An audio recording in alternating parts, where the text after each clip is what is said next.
आज हम Game of Thrones season 2 episode 2 the Night Lands पर एक गहरी नजर डालेंगे। स्रोत बताते हैं कि ये एपिसोड कहानी को कई अलग अलग जगहों पर तेजी से आगे बढ़ाता है, किरदारों को मुश्किल हालात में डालते हुए। चलिए देखते हैं कि इसमें क्या कुछ खास निकल कर आता है। बिल्कुल।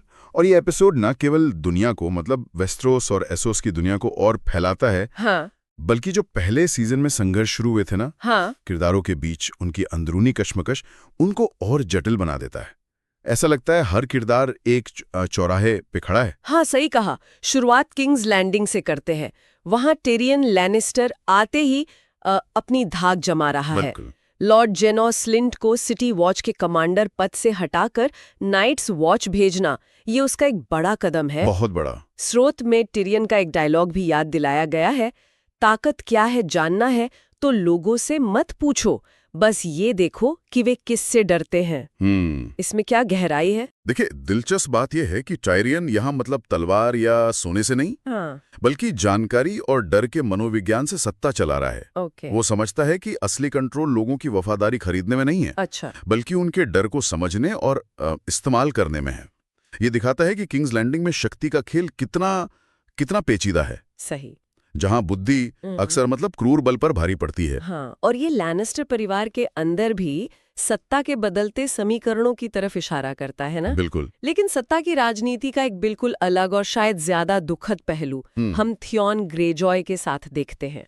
वो आयरन आइलैंड्स लौटता है। सही कहा। थियॉन मतलब सम्मान और अपनेपन की उम्मीद लेकर घर लौटता है। लेकिन उसे मिलता क्या है? अपने पिता बैलोन और बहन यारा से सिर्फ अपमान और ताने। बैलोन उसे स्टार्क का पालतू कहकर उसका मजाक उड़ाता है और फिर वो नॉर्थ पर हमला करने की अपनी योजना बताता है। ये थियॉन को एक बेहद मुश्किल मतलब चुनाव करने पर मजबूर करता है। क्या वो उस परिवार के प्रति वफादार रहे जिसने उसे पाला, या उस खून के रिश्ते को चुने जिसने उसे हमेशा बाहरी महसूस कराया? ये पहचान का एक गहरा संकट है उसके लिए। बिल्कुल। उधर दीवार के उत्तर में देखें तो हालात और भी गंभीर हैं। जॉन स्नो को क्रेस्टर और उसके अजीब परिवार के बारे में एक भयानक सच पता चलता है।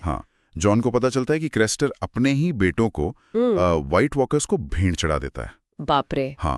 ये खुलासा न केवल चौंकाने वाला है, बल्कि ये भी दिखाता है कि दीवार के परे जिंदा रहने के लिए कैसे भयानक नैतिक समझौते किए जाते हैं। सही। ये नाइट्स वॉच के आदर्शों और उस बर्फीले नर्क की सच्चाई के बीच का कठोर विरोधाभास है।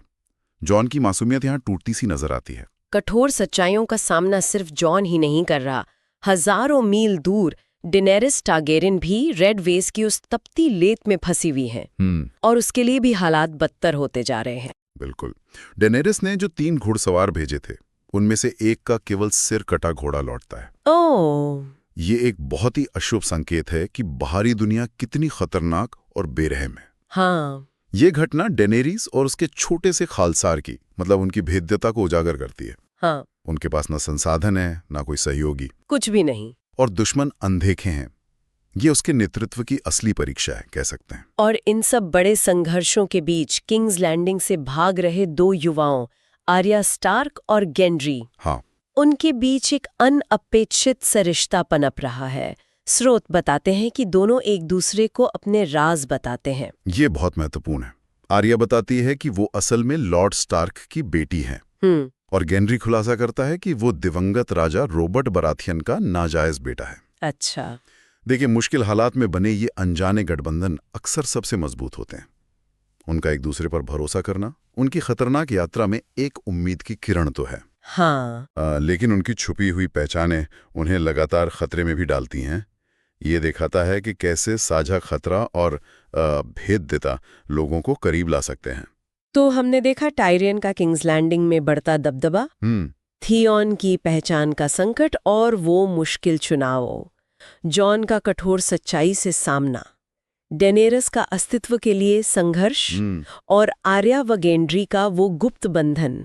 इन सभी अलग अलग धागों को मतलब एक साथ कैसे देखें? अगर हम इन सबको जोड़कर देखें तो द नाइटलैंड्स एक ऐसा एपिसोड है जहां कई मुख्य किरदार निर्णायक मोड़ों का सामना कर रहे हैं।